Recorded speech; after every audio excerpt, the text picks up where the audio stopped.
Era la mañana del 2 de agosto de 1953. El líder de los asaltantes al cuartel Moncada, Fidel Castro Ruz, había sido detenido por una patrulla del ejército en una finca en las cercanías de Sevilla, en la Sierra Maestra. Al frente de la operación se encontraba el teniente Pedro Sarría, quien le ordenó a Fidel Castro que se sentara en el camión donde se encontraba prisionero. En medio de este episodio de tensión apareció un sacerdote obeso que le gritaba de modo contundente al militar: «Párese ahí, teniente». Este hombre, que vestía sotana negra y una cruz pectoral, no era otro que Enrique Pérez Serantes, arzobispo de Santiago de Cuba, quien lideraba la mediación humanitaria que le salvó la vida a varios sobrevivientes del asalto al cuartel Moncada.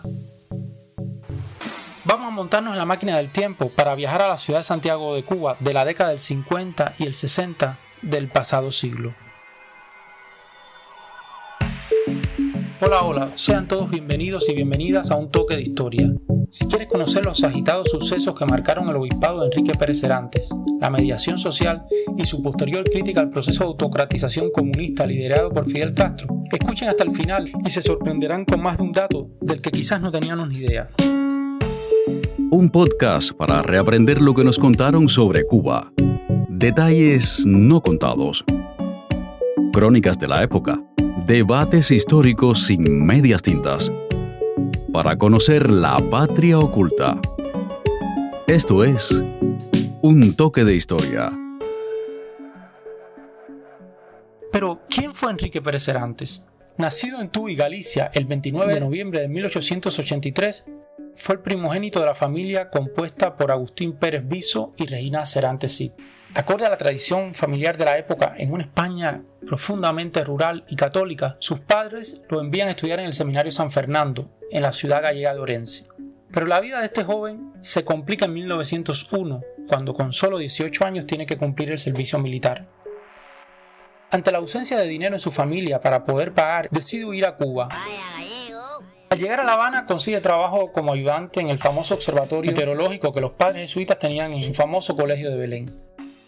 En septiembre de 1903, el joven Enrique Pérez Serantes retoma sus estudios en el Seminario San Carlos y San Ambrosio, en La Habana. Gracias a las gestiones del primer arzobispo cubano de la época republicana, Francisco de Paula Barnada, el joven seminarista viaja a Roma para continuar su formación en el Pío Colegio Latinoamericano. Esta era una prestigiosa institución clerical que se encargaba de la formación de los futuros sacerdotes latinoamericanos. Después de 7 años en Roma, regresa a Cuba y es ordenado sacerdote el 11 de septiembre de 1910, que le permitió ocupar diversos puestos como párroco, profesor en el Seminario San Carlos y San Ambrosio. Pero esta labor estuvo matizada por un profundo quehacer de acompañamiento social a las comunidades más empobrecidas. Esta sensibilidad social caracterizó toda su vida sacerdotal y su posterior labor como obispo. Con solo 38 años, el 13 de agosto de 1922 fue nombrado obispo de Camagüey, donde desplegó una amplia labor que comprendió desde la defensa del campesinado hasta la construcción de colegios. El gallego realmente era un hueso duro de roer y cuando se empeñaba en algo lo lograba sin dudas. Según el historiador Ignacio Uría, a mediados de la década de 1930, Pérez Serantes conoce al también gallego Ángel Castro, con quien iniciaría una profunda relación. Esta relación se documenta en el siguiente fragmento de la entrevista de Juanita Castro, recogida en el libro Iglesia y Revolución en Cuba, Enrique Pérez Serantes, el obispo que le salvó la vida a Fidel Castro, de la autoría del profesor Uría. Nos cuenta Juanita Castro del siguiente modo. Pérez Serantes y mi padre se conocían. Monseñor vino a Virán, ya que misionaba por allí y no era raro verle en casa, sobre todo en la temporada de lluvias, donde a veces paraba a almorzar, ya que apenas se podía circular por los caminos. Él sabía que en nuestra casa se le recibía como a un rey. Mi padre siempre lo ayudó. Creo que incluso en la época cuando era obispo de Camagüey, cuando hacía falta dinero para la construcción de las muchísimas iglesias y colegios que hizo, siempre lo ayudó. El 7 de enero de 1949 se hizo público su nombramiento como arzobispo de Santiago de Cuba y primado de la Iglesia cubana. En ese momento ya contaba con 65 años de edad. Sin dudas, este gallego de nacimiento pero cubano de corazón amaba esta tierra. En la diócesis oriental recorrió cada palmo de suelo y denunció como poco las injusticias que asolaban a los sectores más empobrecidos de la sociedad oriental. Dicen que tenía la lengua pesada y que no se callaba con nada. Pero el desarrollo de su episcopado se complejizará con la ruptura del orden constitucional debido al golpe de estado del general Fulgencio Batista el 10 de marzo de 1952. Si bien a todo lo largo del país existieron conatos de resistencia, la población no respondió a la llamada radial del presidente Carlos Prío Socarrás. Recuerden que Prío fue uno de los presidentes más desacreditados por la corrupción y en cuestión de horas las fuerzas militares de todo el país habían secundado a Batista. Días después, el cardenal arzobispo de La Habana, Manuel Arteaga, asistió a una recepción ofrecida por Batista, con el fin de lograr que el dictador respetara los acuerdos establecidos entre la Iglesia y el Estado. Las fotos del eclesiástico al lado del autócrata generaron una enorme indignación popular, pero realmente con el gallego de Oriente eran otros 5 pesos. Preocupado por la situación del país y conocedor de la realidad de su diócesis, Cerante mantuvo una postura distante y se convirtió en una de las voces más críticas del régimen batistiano, además de uno de los principales apoyos para la promoción de la justicia social en el país. La situación de su episcopado y de la ciudad donde vivía se complejiza aún más cuando el 26 de julio de 1953 un grupo de jóvenes armados atacan el cuartel Moncada en Santiago de Cuba y el Carlos Manuel de Céspedes en Bayamo. Será en esta circunstancia cuando el arzobispo oriental despliega una labor de mediación humanitaria destinada a salvar la vida de los asaltantes. Para debatir sobre la gestión humanitaria de Enrique Pérez Cerante, su labor mediadora, su apoyo a la Revolución Cubana y su oposición al giro autocrático protagonizado por Fidel Castro, hemos invitado en nuestra sección del debate al historiador Ignacio Uría.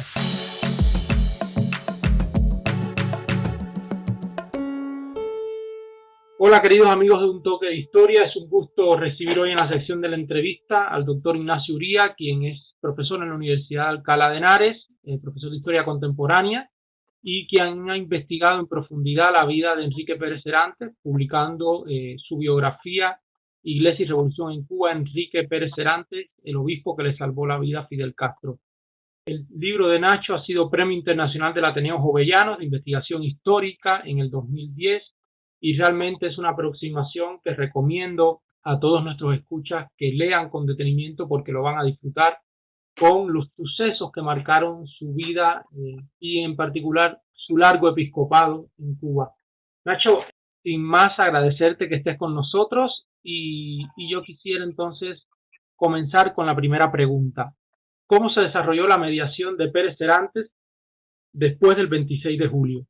Y gracias por la invitación, Leonardo. La mediación, una vez que se produce el asalto al cuartel Moncada, se hizo desde diferentes ámbitos, al menos inicialmente. Tenemos que tener en cuenta que una vez que se produce el ataque, hay aproximadamente entre 12 y 15 muertos en el propio asalto y se produce una fuga después, el ataque es repelido y se produce una fuga del resto de asaltantes, que era alrededor de un centenar. El profesor de la Cova tiene un estudio muy interesante, ¿no? El asalto al cuartel Moncada, en inglés, ¿no? Creo que no está traducido al español, donde explica todo este proceso. Una parte de los asaltantes, que están liderados por Raúl Castro, se refugian en Santiago de Cuba, en la ciudad, y otra parte, mucho más pequeña, se van con Fidel Castro a una zona de montaña cercana a la Gran Piedra.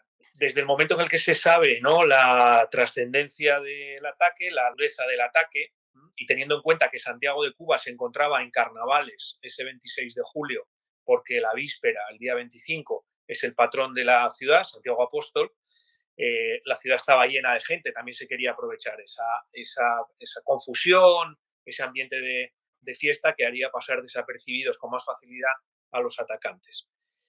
La mediación, una vez que se sabe quiénes son los que han organizado el asalto, debido a que hay detenidos por parte del ejército a una docena de asaltantes, comienzan a movilizarse, ya digo, distintos ámbitos, que van a confluir todos ellos en Pérez Cervantes. ¿Qué ámbitos eran eso? Por una parte, la propia familia política de Fidel Castro, porque, cuestión poco conocida y además ocultada por el propio Fidel, es que él estaba casado con la hija de un ministro de Batista, de Rafael Díaz Valar, que era el ministro de Transporte del gobierno de Batista.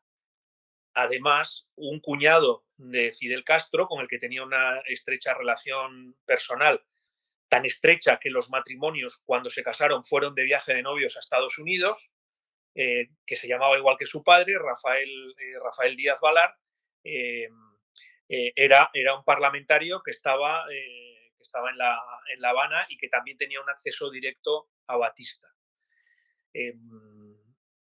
Y el propio dictador, el propio Fulgencio Batista, había sido invitado a la boda de Fidel Castro con Mirta Díaz Valar, la mujer con la que en ese momento estaba casada. Batista no acudió a la boda, pero envió regalos, como consignó en el libro y que la propia madre de Fidel, Lina Ruz, confirmó. Y también me lo confirmó Juanita Castro en una de las entrevistas que hice, ¿no? Porque para este episodio pude entrevistar a Juanita Castro, hermana de Fidel, que se exilió muy pronto en Miami a principios de los 60, y también de la propia Mirta Díaz Valar. Por una parte, la familia política vemos que se le puede atribuir algún tipo de gestión para evitar que se asesinara a los fugitivos que iban siendo detenidos, porque esta era la principal preocupación. Si les aplicaban el estatuto militar, tendrían que juzgarlos, pero podían ser fusilados después de un juicio sumarísimo. Por otra parte está la familia del propio Fidel Castro.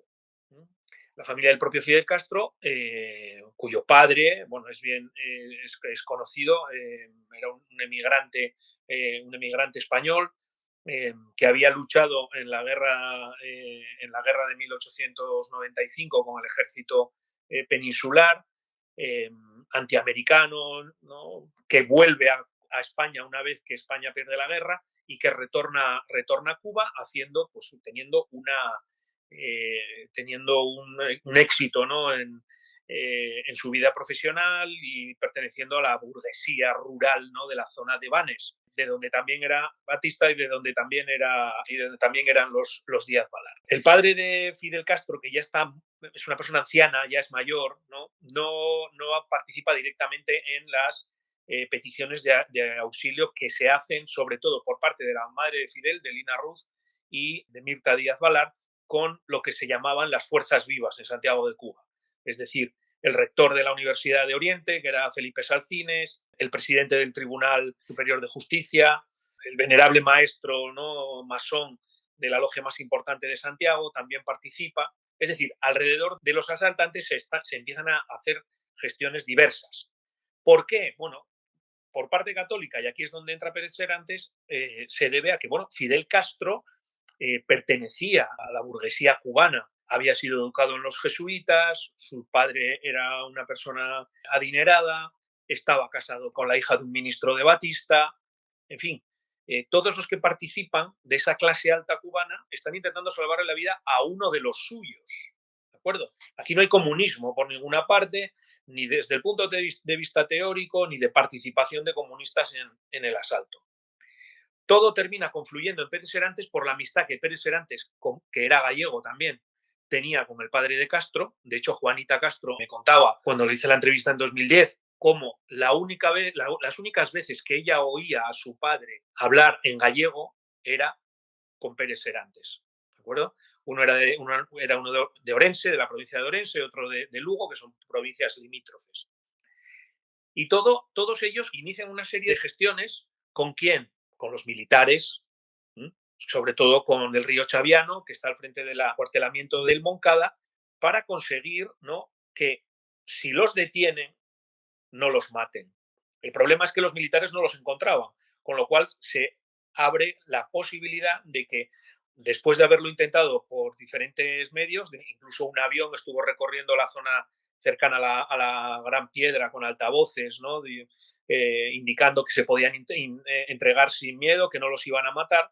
El dueño de la finca donde se estaba escondiendo Fidel Castro y su grupo, ¿no? Una finca que se llamaba El Cilindro, que estaba muy cerca en la zona de Sevilla, ¿no? En la zona oriental, muy cerca de Santiago, manda un mensaje a Pérez Serantes diciendo que si él garantizaba con su participación que no iban a matar a los asaltantes, que no iban a matar a Fidel Castro, y este se entregaba, pues que iba a haber un juicio. Y Pérez Serantes, por su amistad con el padre de Fidel, porque se trataba de una persona, ¿no? que había estudiado, Fidel y Raúl, incluso creo que Ramón Castro Mongo también había estudiado en el Colegio de los Jesuitas de Santiago, decir, bueno, es una labor también muy cristiana, ¿no? De salvarle la vida a una persona para que la juzguen, no para que la liberen, para que la juzguen. Entonces sabían que si Pérez Serantes, que era un personaje respetado, primado de la Iglesia en Cuba, arzobispo de Santiago, una persona con un prestigio muy grande, porque además era crítico con Batista, sin llegar a oponerse a Batista, pero era crítico con la violencia que había desatado el régimen, ¿no? Sobre todo contra la juventud. Si Pérez Serantes actúa a favor de los fugitivos para que se puedan entregar y garantiza con su vida que no los van a matar, ellos pues van a entregarse al arzobispo. Y ahí se organiza, de acuerdo, como decía, con las fuerzas vivas orientales y el visto bueno de los militares del río Chaviano, que recibe una orden directa del propio Batista de que no los maten, por un motivo, porque se estaba asesinando a asaltantes que habían sido detenidos, estaban apareciendo por Santiago cadáveres de gente con tiros en la cabeza, con disparos en la cabeza, y a nadie le interesaba que ese ataque fuese utilizado en contra del régimen, porque, ya digo, no era un asalto organizado por el Partido Socialista Popular, ¿no? Que era como entonces se llamaba el Partido Comunista, sino que era un asalto organizado por la juventud, una juventud humanista, reformista, conservadora en algunos casos, ¿no? Incluso entre los asaltantes había 2 cocineros del Colegio de Belén de Santiago, y que no los mataran por pura conveniencia política de Batista, ¿de acuerdo? Entonces le piden a Serantes que sea él el que garantice la vida si Fidel y los hombres que están con él se entregan. ¿Quién fue Pedro Sarría y cuál fue su papel en la captura de Fidel Castro? Porque es un elemento que en la historia, en los colegios de Cuba nos dicen las ideas no se matan, Pedro Sarría, pero si algo rescata su investigación es una nueva aproximación o una aproximación al calor de las fuentes alrededor de los sucesos sobre el papel de Pedro Sarría. Sería muy importante para nuestros escuchas que nos comentaras un poco sobre quién fue Sarría, cuál fue realmente su rol en este proceso de detención de los asaltantes en Moncada. Pedro Sarría es el mito que se crea alrededor de la salvación de la vida de Fidel Castro porque se quiere oscurecer la figura de Pérez Serantes, ¿no? Dentro del discurso oficial, ¿no? de la historia del régimen. Bueno, pues no resulta muy edificante que el que salve la vida a Fidel sea un arzobispo católico, sea el arzobispo católico de Santiago de Cuba. Entonces se crea toda una leyenda alrededor del subteniente Pedro Sarría, ¿de acuerdo? Que es una persona que sí participa, ¿no? Y es al que termina encontrando a Fidel Castro, pero que en absoluto, si se analiza su figura, su actividad en el ejército, lo que había hecho antes y lo que hace después, ¿de acuerdo? Pedro Sarría es una figura absolutamente secundaria en todo este proceso. De hecho, en el juicio de Fidel Castro, en la causa 37, en el juicio, ni siquiera le llaman a declarar. ¿Por qué? Porque en aquel momento no era nadie Pedro Sarría, ¿de acuerdo? Entonces, se trata de un militar que en ese momento tenía 53 años, que había ascendido hasta el cargo de subteniente, ¿no? Por el mero paso del tiempo, que estaba a punto de jubilarse, que la mayor parte de su vida había sido sargento de la banda de música del cuartel Moncada, y que en el momento en el que hay que ir a buscar a Fidel Castro forma parte de uno de los retenes que salen a buscar a los fugitivos que están en la zona de la Gran Piedra, y que tenía un puesto administrativo. Tenía un puesto en las oficinas en el Moncada. ¿Por qué va Pedro Sarría? Porque uno puede decir, bueno, si era tan irrelevante este hombre, ¿por qué va? Va porque tenía fama de ser una persona absolutamente disciplinada, que iba a cumplir las órdenes que se le dieran y que además estaba a punto de jubilarse. Con lo cual, lo último que quería era poner en peligro su pensión. Tenía todavía 6 hijos en su casa que mantener, ¿de acuerdo? Y iba a hacer lo que le mandaran. Iban a hacer lo que le mandara. Y él lo cumple a rajatabla. Y luego, por las fuentes, ¿no? Y entrevistas que yo también hice, por ejemplo, uno de los periodistas que cubrió todo este suceso, Zenin Carnet, ¿no? De periodista santiaguero, Pedro Sarría hace lo que le mandan, que es que traiga a Fidel Castro vivo, fruto de la presión que habían hecho todas las personas que antes he comentado. Representantes de la masonería, representantes de la academia, representantes de la política, de la Iglesia Católica. Y entonces Sarría consigue, y por eso de ahí sus palabras, los quiero vivos, a nadie muerto, ¿no? Cuando encuentran a Fidel Castro, porque lo encuentran en una vara en tierra, ¿no? Que, como se dice en Cuba, mundo guajiro, ¿no? En una caseta para guardar los aperos rurales, está allí, lo encuentran y está dormido, además, vigilancia, en fin. Y efectivamente, el grupo de Sarria que estaba buscando a los fugitivos encuentra a Fidel Castro. Y Fidel Castro, que ya sabía que Serantes estaba en ese mismo momento por esa misma zona, apenas a unos kilómetros, se entrega. Se entrega a Sarria, y Sarria, ¿qué es lo que hace? ¿Lleva a Fidel Castro al lugar donde tenía más posibilidades de que lo asesinaran? No, que es el cuartel Moncada. Lo lógico era que lo hubiera llevado de nuevo al cuartel Moncada. Y lo lleva, ¿no?, a la estación de policía, lo que se llamaba el Vivac, en Santiago de Cuba, donde ya estaba el juez de turno allí, donde estaban los periodistas. Lo lleva porque ese es el lugar, ¿no?, que le indican Pérez Serantes y el rector de la Universidad de Santiago, Felipe Salcínez. Llévalo al Vivac, no lo lleves al Moncada, porque en el Moncada ya hay otros soldados que han sufrido el ataque, familiares de soldados que han muerto en el ataque, y dice, a lo mejor un loco le pega 2 tiros, ¿no? Y entonces Pedro Sarria cumple esa función. Se lo entrega y las órdenes que le han dado las ejecuta. Alguien puede decir, bueno, y el régimen dice, bueno, es que gracias a Pedro Sarria, que evita y no cumple las órdenes que le dan, salva a Fidel. Pedro Sarria es un héroe. Bien, si eso hubiese sido cierto, contra Pedro Sarria después se habrían tomado represalias, ¿no?, por no obedecer las órdenes directas de un superior, suponiendo que la versión oficial tuviera razón. Si Del Río Chaviano hubiese dicho, si encuentran ustedes a Fidel Castro, mátenlo. Digan que quería huir, digan que se enfrentó y los matan, como estaban matando a otros en Santiago. ¿Qué pasa con Pedro Sarria? ¿Hay un juicio militar contra él? No. Sigue en su puesto. A su jefe directo, que era el capitán Tandrón, que es al que él le obedece, ¿no?, y es el que le manda a las lomas, lo van a trasladar a Manzanillo al poco tiempo, por nada relacionado con esto, ¿no? Lo van a trasladar a Manzanillo. Y Pedro Sarria pide ir con Tandrón a Manzanillo también. Si tú has desobedecido a tu capitán, lo último que quieres es ir otra vez con él. Y pide un traslado a Manzanillo. A cambio, en vez de mandarlo a Manzanillo, ¿qué es lo que le hacen? Como premio, Batista le ofrece, Batista, el alto mando, le ofrece realizar un curso de capitán para que pudiera mejorar su pensión en los últimos años de su vida como militar. Y él prepara esa formación, hace esa formación, la suspende y no llega a ser capitán. Si hubiera desobedecido una orden que le llega vía el capitán Tandrón y vía Del Río Chaviano y vía al ministro del Ejército e incluso el propio Batista, si esa orden hubiera sido mátenlo y él no lo mata, le van a promocionar en el escalafón. No. Él va a pedir ir a seguir a las órdenes del capitán al que ha desobedecido. No.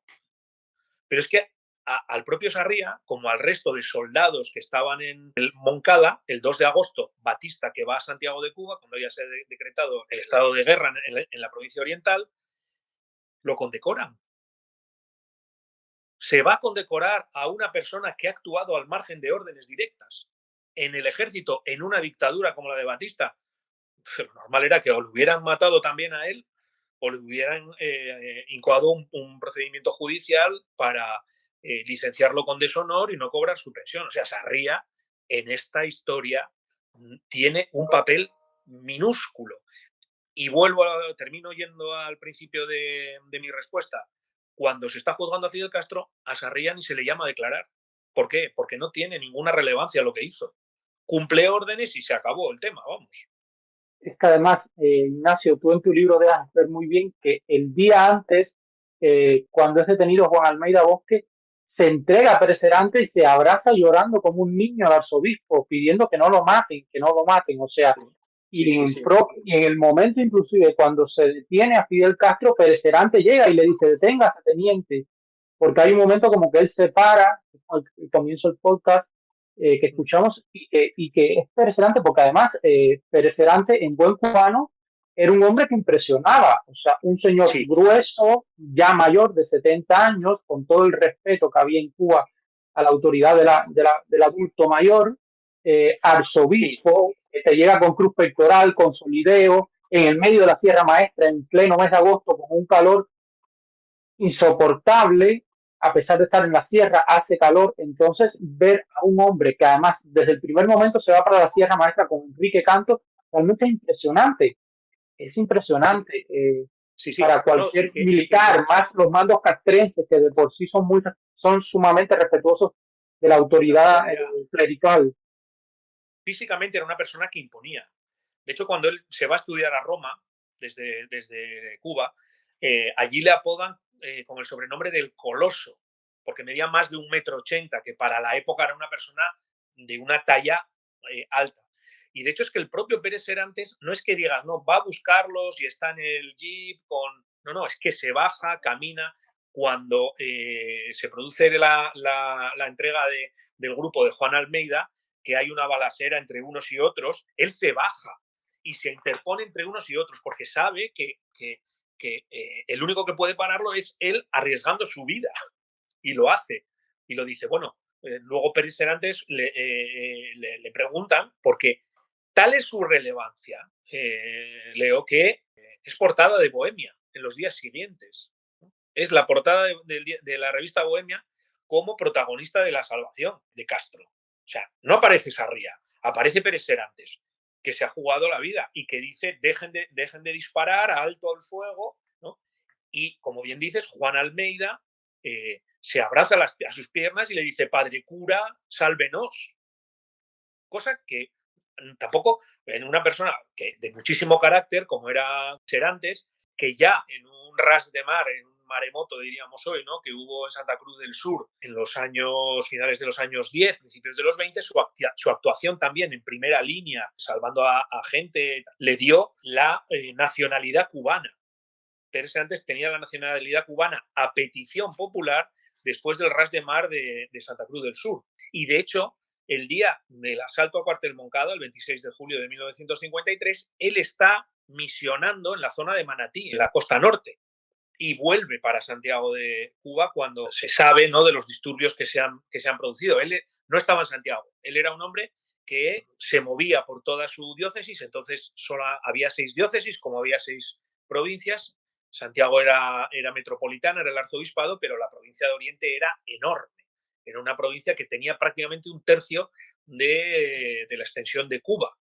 Alrededor de 35.000 kilómetros cuadrados tenía la diócesis. Y él salía, a pesar de su edad, ¿no? Salía y lo hizo cuando fue obispo en Camagüey, mucho más joven, y lo hizo también en Santiago. Entonces, se puede contraponer con Monseñor Arteaga porque Monseñor Arteaga procede de la clase alta, ¿no? Era un patricio, en una consideración además que en aquella época, previa además al Concilio Vaticano II, el príncipe de la Iglesia, el modelo de príncipe de la Iglesia era el cardenal Arteaga, que era cardenal además.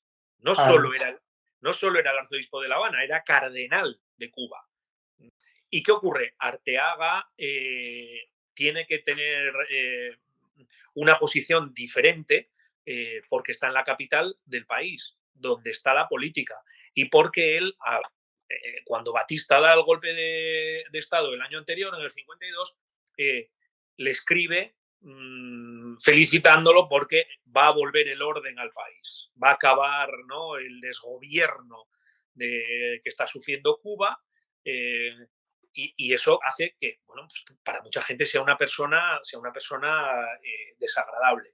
Ciertamente Mirta Díaz Balar cuenta cómo ella va a visitar a Arteaga y Arteaga le promete que le va a ayudar, pero poniéndose en contacto con Pérez Serantes, cosa que él no hace personalmente, lo hace su secretario, y además de una manera muy, muy formal y muy siguiendo la jerarquía, ¿no?, y el procedimiento. Carlos Manuel de Céspedes, que en paz descanse, ¿no?, cuando era vicario general de La Habana, decía, bueno, pues se ofreció a Mirta Díaz Balar para ir él a Oriente, pero tenía que tener el permiso de Pérez Serantes. Yo esto se lo pregunté a Mirta Díaz Balar y dijo, no, delante de mí ni se llamó a Pérez Serantes ni se ofreció a ir personalmente. Y no es una crítica, es que era lo normal. Era una persona anciana, fuera de su diócesis, ¿no?, que pensaba que probablemente podría tener más efecto quedándose en La Habana.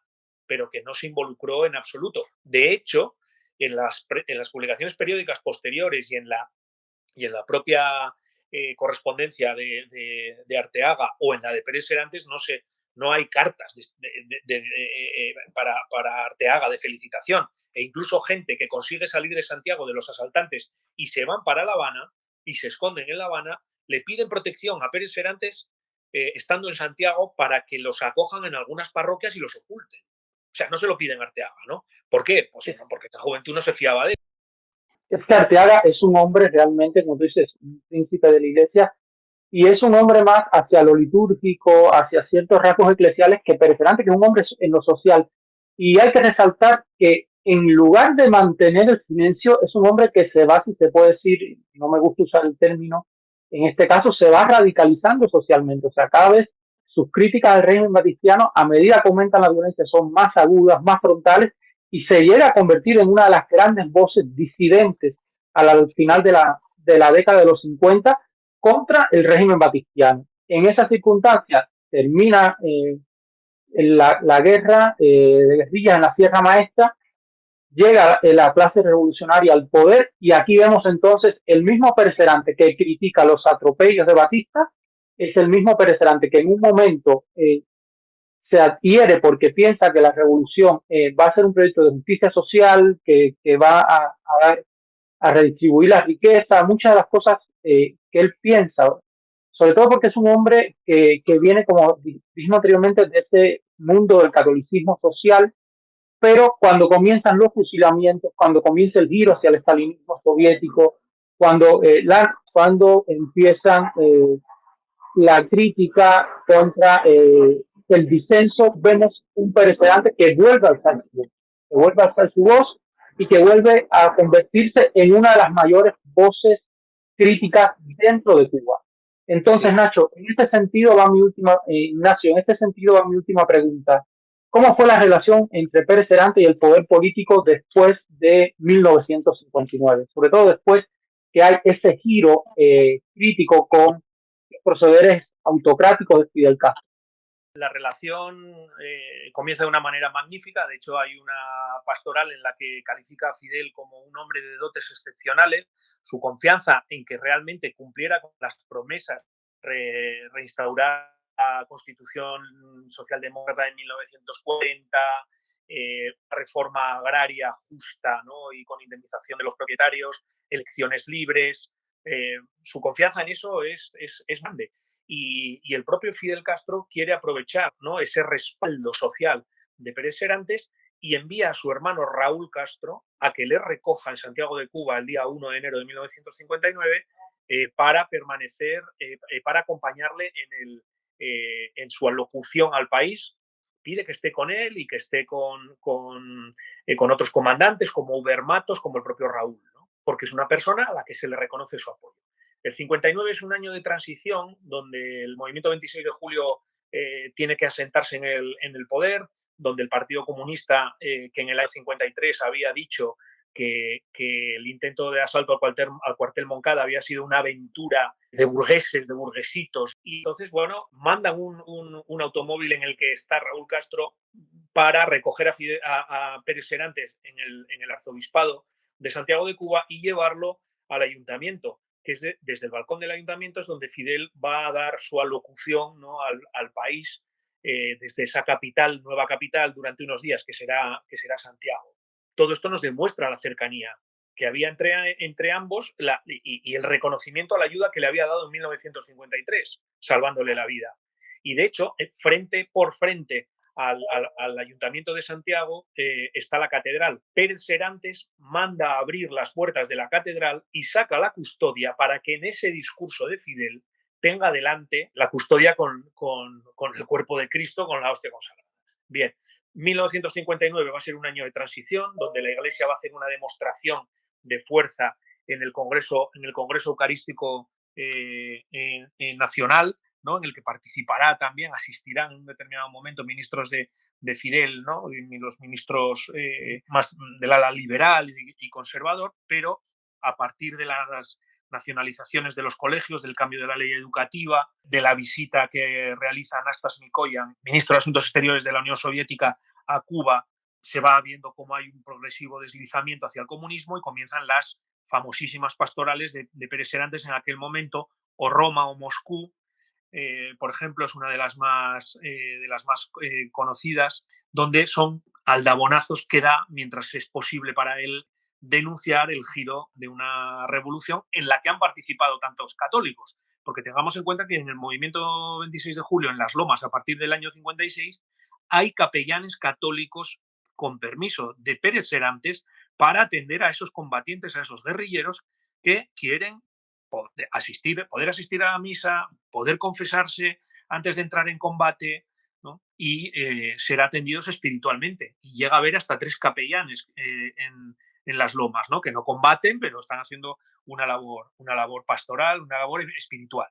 Y a partir de esas cartas que además pide que se lean en todas las misas en Oriente, comenzará un periodo en el que a él, sobre todo después de la invasión de Playa Girón, Castro va a aprovechar para hacer una represión muchísimo más dura contra todo opositor o todo lo que él consideraba un opositor, y a Pérez Serantes le recluyen, le prohíben salir del arzobispado, otros obispos son encarcelados y a algunos se les obliga a exiliarse, y comenzará, bueno, pues ya la etapa final de su vida, ¿no? Donde será silenciado y convertido en un enemigo. Es triste que se le puso hasta escolta dentro del palacio arzobispal. De hecho, les robaron el anillo episcopal. O sea, para los oyentes que no conocen del tema, el anillo episcopal es uno de los atributos de los obispos, que se le da al momento de su ordenación. Pero inclusive, Nacho, es tan grave el asunto que él siempre tuvo una actitud de evitar el conflicto. Cada vez que le decían, pero como que diga algo, ¿no? Él decía, no, quien nada teme, nada debe. Y tuvo como una actitud firme, pero sin llamar a la confrontación. Y además yo creo que es algo que es muy importante decir, es un hombre de 80 años, es un hombre sumamente mayor. Y, o sea, hay testimonios, sí, por ejemplo, de actos de repudio afuera de la catedral con 400 personas casi. O sea, fue realmente una realidad muy difícil la que le tocó vivir. Y de hecho, perdóname, cuando fallece se organiza, ¿no?, por el Poder Popular una conga que va hacia el Palacio Arzobispal, donde está de cuerpo presente, celebrando su fallecimiento, su muerte. Es cierto que después se permite, ¿no?, también que haya un traslado hacia la catedral, donde se celebran sus funerales y donde está expuesto al pueblo para que se puedan despedir de él. Eso el régimen luego lo permite, pero bueno, se organiza una conga, ¿no?, de celebración de, bueno, se ha muerto uno de los enemigos, ¿no?, de todo el proceso revolucionario. Es una situación que es muy dolorosa para la gente que está a su alrededor, pero que Pérez Serantes ya había dado por descontado, porque decía, no va a ser el discípulo más que el maestro, ¿no? A mí al final no me van a matar, como a Jesucristo. A mí simplemente me impiden salir a la calle, me insultan o, como dices, me organizan actos de repudio. Pero yo todo eso lo doy por bueno. No se consideraba ni un paria ni un traidor, ¿no?, que es el nombre de otro de sus famosas cartas pastorales. Ni parias ni traidores, refiriéndose a los católicos. No somos ni parias ni traidores. Y yo creo, Nacho, que el punto real del viraje de Pérez Serantes contra el proceso revolucionario son los fusilamientos. Le cuesta creerlos.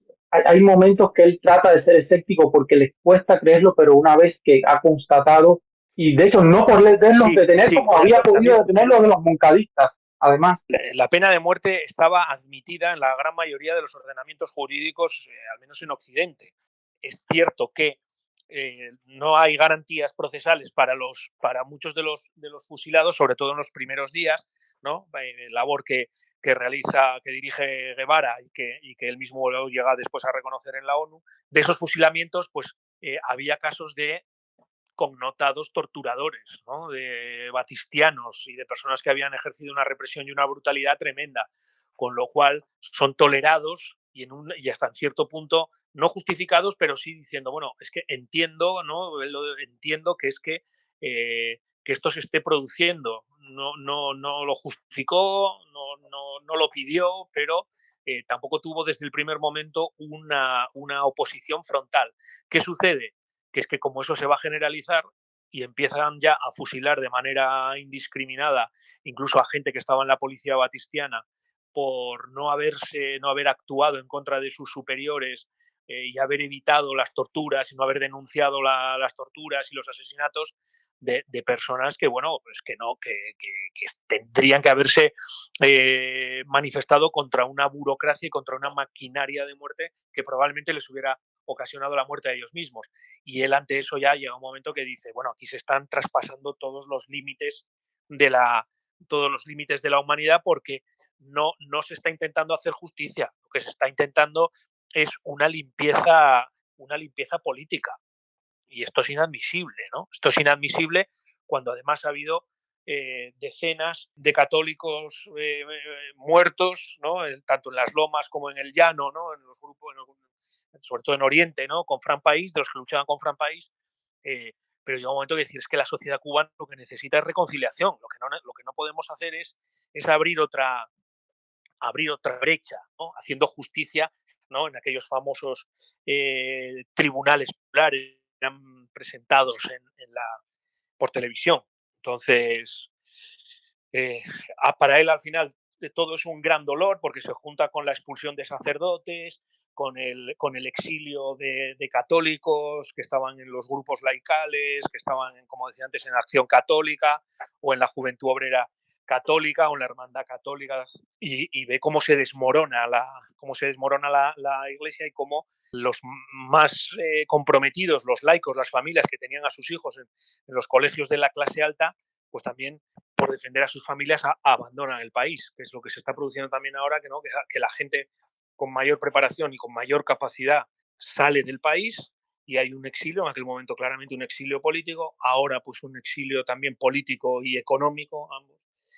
Pero eso para él es destructor, porque es un anciano. Si hoy una persona de 80 años en nuestra sociedad es un anciano, pues imaginemos en los años 60. Es que era viejísimo. Y además estaba enfermo, tenía diabetes, se movía muy mal ya, y es un momento muy humanamente muy difícil, pero bueno, pues que él también lo llevará al final de su vida, lo llevará de un modo bastante edificante para la gente que tenía alrededor, por testimonios que yo pude recabar con Pedro Meurice, ¿no? Su sucesor al frente de la diócesis de Santiago de Cuba durante 37 años, y que, bueno, al que van ahora a reinhumar, lo llevan a la catedral, ¿no? Su cadáver. Es realmente un hombre con muchos matices, con una historia que yo creo que merece ser contada, que merece ser leída, y sobre todo porque su inteligencia y su capacidad llegó hasta el punto que cuando estaba en desavenencias con el propio Nuncio Sacchi, que es otro personaje del cual yo creo que en algún momento habrá que hablar. Bueno, Ignacio, agradecerte por el tiempo que nos has dedicado, y bueno, y que la puerta está abierta para seguir hablando de temas sobre Cuba, que es lo que has investigado en tu trayectoria investigativa y científica. Y bueno, muchísimas gracias, y esperamos tenerte en otro capítulo por acá. Muy bien, muchas gracias por la invitación. Entre los buenos y los malos, entre una orilla y la otra. Esto que te propongo, esto es un toque de historia. En la crónica de hoy conoceremos la carta enviada por Enrique Pérez Serantes al coronel Alberto del Río Chaviano en los días posteriores del asalto al cuartel Moncada. Santiago de Cuba, 30 de julio de 1953. Coronel Alberto del Río Chaviano. Muy distinguido amigo. Gustoso me brindo a ir en busca de los fugitivos que atacaron el cuartel Moncada en la mañana del domingo pasado. Y agradezco mucho a usted las facilidades que me dé para lograr el noble propósito que a usted y a mí nos anima en este caso. Asimismo, agradezco las garantías que a los fugitivos y a mí nos brinde usted para llevar a vías de hecho el nobilísimo fin de que aquellos se pongan las armas y vuelva a la normalidad, llevando la tranquilidad a sus desolados hogares y a toda la familia cubana que está sufriendo preocupada por la suerte de estos muchachos y por la tranquilidad de la República. Prestar este servicio y cualquier otro, por algo que sea, que está a mi alcance, nunca será demasiado para quien está obligado, como estoy yo, a procurar el bienestar de la familia cubana y a sacrificar cuanto sea necesario para servir a sus hermanos. Solo espero que usted me haga el favor de facilitarme la manera para poder encontrar pronto a los fugitivos donde quiera que se encuentren, con tal de que pueda llegar al lugar donde ellos se hallan o acercarme a ellos a un lugar seguro convenido de antemano. Bendiga el Señor esta empresa y bendíganos a todos. Bendiga la República. Enrique. Es necesario, antes de cerrar este programa, tener hoy un epílogo en el que nos preguntemos cómo fueron los últimos días de Enrique Pérez Serantes. Después de la confrontación política entre la Iglesia y el Estado revolucionario, basada en el giro al comunismo estalinista de la élite política, la vida del ya octogenario arzobispo se dificultó cada día más. Sacerdotes detenidos y torturados, persecución del laicado, expropiación de los colegios y hasta actos de repudio en las afueras de la catedral cuando celebraba misas. A lo que se le debe sumar todo tipo de vigilancia sobre el arzobispo, que era una de las voces más críticas a los ojos de la dirigencia revolucionaria, que incluyó inclusive vigilancia intradomiciliaria sobre su persona. A pesar de todas estas acciones, nada pudo callar la voz del arzobispo. Aquella que también se alzó en su día contra Batista, ahora criticaba los fusilamientos, las persecuciones políticas, después de apoyar las más importantes leyes revolucionarias que generaron bienestar en la sociedad cubana. Después de la Semana Santa de 1968, el arzobispo, aquejado desde hacía varios años por problemas circulatorios que dificultaban su movilidad, sufrió un fuerte dolor en el pecho, que tras ser ingresado se constató que era un infarto cardiovascular. Este suceso deterioró su salud de modo irreversible. En sus últimos momentos de lucidez le dijo a su obispo auxiliar y también sucesor, como arzobispo de Santiago de Cuba, Pedro Meurice: muero como un perro viejo, a mí me taparon la boca, así que el día que tú puedas hablar, habla y que el mundo te oiga. El 18 de abril de 1968 moría Enrique Pérez Serantes, el obispo que le salvó la vida a Fidel Castro. Moría preterido y enmudecido por aquellos a los que tanto ayudó. Su funeral, en medio de una política feroz, era el último acto popular de la Iglesia en Santiago de Cuba hasta la visita del Papa Juan Pablo II en enero de 1998. Bueno, amigos y amigas, por hoy este toque de historia se cierra, pero seguimos nuestro grupo de Telegram dándole matices al asunto, porque Cuba es una historia con muchos toques bien diferentes, así que nos vemos en la próxima entrega.